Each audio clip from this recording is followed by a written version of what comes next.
Iniciaremos la revisión de nuestro último elemento, la gratificación. La gratificación está establecida en el artículo 42, letra E del Código del Trabajo y nos determina cuáles son las posibles metodologías que debería tener en la gratificación. Pero para que yo efectivamente pague gratificación obligatoriamente en una empresa, o sea que la legalidad, el Código del Trabajo me lo establece, tengo que cumplir con una serie de características bien específicas en la empresa. Lo primero es que la organización tiene que tener fines de lucro y además involucra o incluye a las cooperativas como fines de lucro. Si yo no tengo fines de lucro, o sea, soy una ONG, soy una fundación de caridad, estoy excluido. El segundo elemento es que esta organización está obligada a llevar contabilidad, libros contables. Por lo tanto, nos excluye las rentas presuntas. O sea, la persona que tiene un kiosco en la esquina y que tiene volúmenes importantes ya de ventas, entre diarios, bebidas, todo lo que tenga, no está obligado, si es que tiene algún dependiente, a pagarle gratificación, porque no lleva libros de contabilidad. Si estamos en esta condición, ya estamos hablando de una organización que como génesis, o sea, de forma copulativa de lo que estábamos viendo, pero como génesis, tiene que obtener utilidades o excedentes. Yo podría estar calificada como una organización con fines de lucro, obligada a llevar libros de contabilidad, pero generar pérdidas. Por lo tanto, me excluye del pago de la gratificación. Si ya tengo desde $1 hacia arriba utilidades y he cumplido con las otras dos características, tengo la obligación de distribuir esas utilidades en los trabajadores, pero no totales. Aquí hay restricciones. Entonces, ¿qué es como metodología la que se debe aplicar? Hay una primera metodología que es el 30% de las utilidades o excedentes proporcional a lo devengado en dicho periodo, tengo que distribuirlo a los trabajadores. ¿De qué forma lo distribuyo? La gratificación, lo primero que tengo que hacer es determinar cuál es la utilidad líquida que tiene. Por lo tanto, si estoy hablando de que voy a determinar la utilidad líquida, tengo que haber cerrado el ejercicio. Esto es de carácter anual en esta metodología de la distribución del 30%. Tengo la posibilidad de cerciorarme de ese cálculo. Por lo tanto, yo tengo que haber presentado la información de mi contabilidad al Servicio de Impuestos Internos y entre comillas, el Servicio de Impuestos Internos es el garante de determinar cuál fue esa utilidad líquida. La utilidad líquida se calcula como la utilidad que ha generado la empresa, descontando de ella el 10% por concepto de revalorización del capital propio de la misma. Segundo paso es determinar cuál sería la utilidad a repartir a los trabajadores. Por lo tanto, le aplico el equivalente a este 30% a la utilidad líquida que definí o calculé en el punto 1. Y eso me da el monto. Esto debo distribuirlo entre los trabajadores. Tercer cálculo. Debo determinar cuál es el factor de distribución que van a tener estas utilidades. ¿Y qué es lo que hago en este caso? Es tomar el total de las utilidades y dividirla por la sumatoria de todos los remunerativos que pagué o percibieron los trabajadores en el periodo, el año. Si ya tengo el factor, tendría que aplicarlo a cada uno de esos trabajadores. Por lo tanto, tomo los remunerativos de cada uno de estos trabajadores que ha percibido en el año, le aplico este factor, determino el monto y ese es el equivalente a la gratificación. Si yo sumo ahora todos los trabajadores, el cálculo que hice de la gratificación, la sumatoria total debe ser exactamente igual a lo que fue el 30% de la utilidad líquida a distribuir como gratificación a los trabajadores. Esto tiene un escenario interesante porque el primer tema que tendría que revisar es, tuve trabajadores que no completaron el año completo dentro de la organización y se retiraron. Por lo tanto, cuando yo calcule esto que va a ser desde enero como máximo para generar el pago hasta abril del año siguiente, voy a tener que calcular esta gratificación de un trabajador que hoy día no está dentro de la nómina y dejar disponible su pago.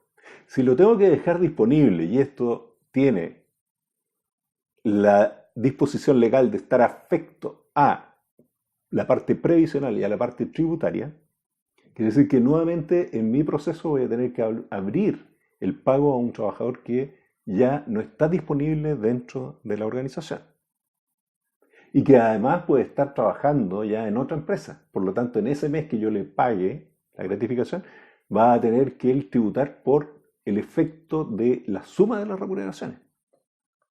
Se complejiza, por lo tanto no es tan usado este modelo de pago. Veamos un ejercicio simple de cálculo.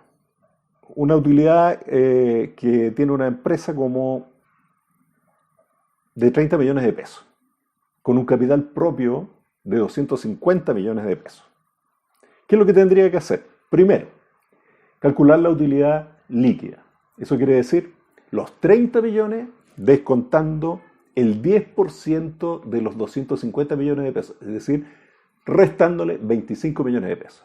Lo que me quedaría como utilidad líquida, el equivalente a 5 millones de pesos. Primer paso cumplido. Segundo paso, tendría que determinar cuál es la utilidad a distribuir.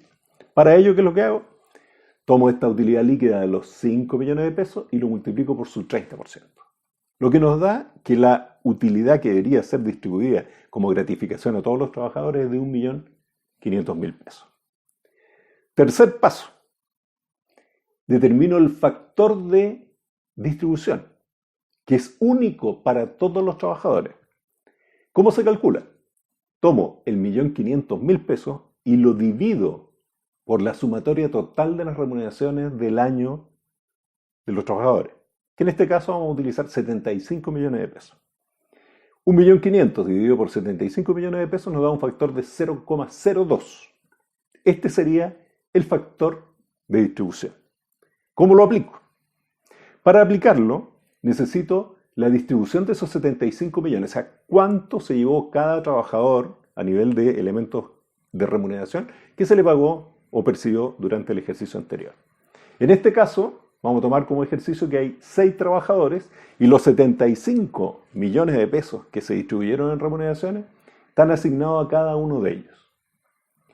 Columna siguiente lo que debería hacer es multiplicarlo por el factor 0,02 para todos. Y voy a dar como resultante el pago de la gratificación a cada uno de ellos. Para el primer trabajador que percibe, o percibió más bien, 26 millones de pesos durante el año anterior, al ser multiplicado por 0,02, nos da como gratificación a pago 520.000 pesos. Si yo me voy a la última columna, donde tengo todas las gratificaciones, genero su sumatoria, llego a 1.500.000 pesos, que es el elemento de comprobación del modelo. ¿Cuánto distribuí en gratificación? 1.500.000 pesos. Es equivalente a el total de las utilidades a distribuir, o sea, el 30% de estas utilidades líquidas que determiné. Y con eso tendría el pago que debiera hacer a un trabajador.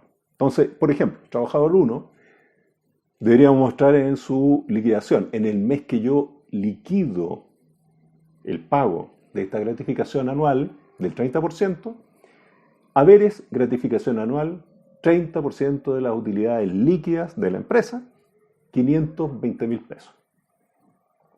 Aquí hay un tema interesante que lo vamos a trabajar más adelante cuando ya empezamos con ejercicios, que es el concepto de reliquidación de las remuneraciones. Cuando hablo de reliquidación es cuando tengo montos relativamente grandes, importantes de pago. El Servicio de Impuesto Interno lo que busca es que uno tenga un equilibrio, un nivel determinado de pago en que no hayan grandes diferencias. Porque yo estaría afectando a un trabajador en un mes determinado con un monto muy alto, recaudando un impuesto, y es posible que a nivel de los 12 meses el trabajador no deba pagar ningún tipo de impuesto. Por lo tanto, el Servicio de Impuesto Interno tendría que devolver, cuando lleguemos al valor complementario, parte de lo recaudado. Entonces, la reliquidación, como les digo, que la vamos a ver más adelante, me permite a mí hacer un equilibrio y hacer una recaudación que debo entregar después al Servicio de Impuesto Interno más uniforme. Los otros dos métodos que existen son la gratificación pero topada. ¿Cómo funciona? La primera es de carácter anual, en el cual yo pago el 25% del equivalente a el total de los remunerativos del trabajador con un tope de 4.75 ingresos mínimos mensuales. Y la segunda es de carácter mensual, como condición de anticipo. Todos los meses lo estoy pagando. Y en este caso, el 25% de las remuneraciones del mes determinado, con el tope, eso sí, de un doceavo de 4.75 ingresos mínimos mensuales. Como les dije en el primer video, uno de los elementos, yo diría, más relevantes dentro de lo que es el procesamiento y pago de remuneraciones en Chile es el ingreso mínimo mensual. Aparece ahora como un tope de pago de la gratificación. ¿Qué diferencia hay?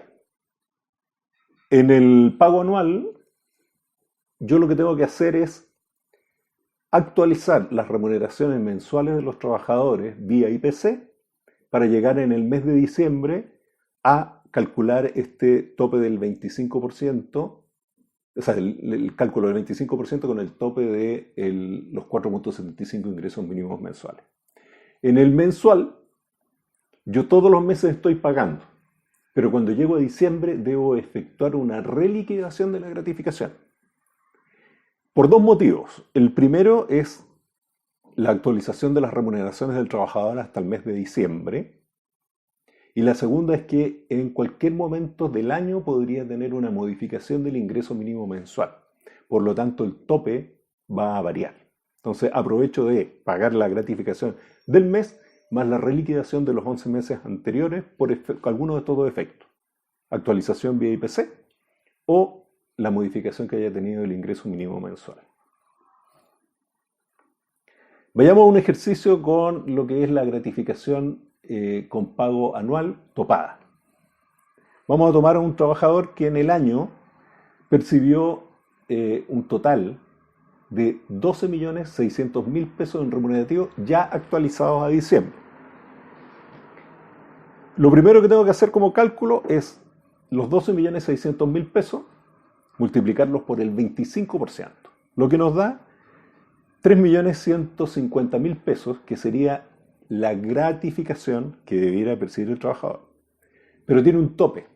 Entonces, el segundo elemento sería multiplicar el ingreso mínimo, los 301.000 pesos que están vigentes hoy en día, desde marzo del 2019, por 4.75.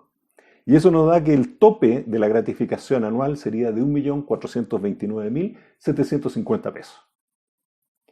Como el tope es inferior a lo que calculamos como 25%, yo al trabajador tengo la obligación de pagar una gratificación anual topada, o sea, 1.429.750 pesos. Si su nivel de ingresos remunerativo del trabajador hubiesen sido inferiores al 1.429.750, tendría que haber pagado el 25% de esas remuneraciones. Ahora veamos un ejercicio con el pago mensual. Un trabajador que mensualmente percibe una remuneración de 600.000 pesos. ¿Cómo debería operar? Primer cálculo, los 600.000 pesos determinado el 25% son 150.000 pesos. Y ahora tomo el ingreso mínimo, lo multiplico por los 4.75 y lo divido por 12, o sea, un doceavo de 4.75 ingresos mínimos, y me está dando 119.146 pesos como tope. ¿Cuál sería el monto que debería pagar como gratificación? El tope, los 119.146 pesos. Si tengo un trabajador que el 25% sea inferior a este tope, voy a pagar el 25%. ¿Cómo se refleja esto en las liquidaciones de sueldo? En cada uno de ellos, gratificación y el monto, en este caso del tope, o si son inferiores las remuneraciones, el monto que se calcule del 25%. A esta altura ya hemos revisado todos los conceptos que califican como imponibles y tributables, que para solamente esta serie de videos los vamos a calificar como remunerativos. Y hemos establecido la definición, el análisis de todos aquellos que son no imponibles ni tributables, no remunerativos. Para efectos pedagógicos, lo que vamos a seguir trabajando es, tengo una sumatoria de imponibles y tributables, a los cuales voy a llevar al escenario de los descuentos y iniciar este cálculo de la parte previsional tributaria y después los voluntarios y legales que pudiese tener el trabajador. Y tomaré también una sumatoria de los no imponibles ni tributables que van a pasar al efecto líquido de la remuneración del trabajador si es que no tiene alguna restricción de carácter legal. Y por último, finalizamos en que hay una sumatoria total de los saberes que tiene un trabajador. Vuelvo a reiterar, cualquier duda que ustedes tengan de lo que hemos visto, contacto@rrhhaccion.cl para que podamos lograr una buena interpretación y un buen procesamiento y cálculo de las remuneraciones. Más adelante veremos ejercicios completos, una vez que hayamos terminado todos los descuentos con sus respectivos cálculos intermedios, vamos a llegar a hacer estos ejercicios con diferentes niveles de complejidad.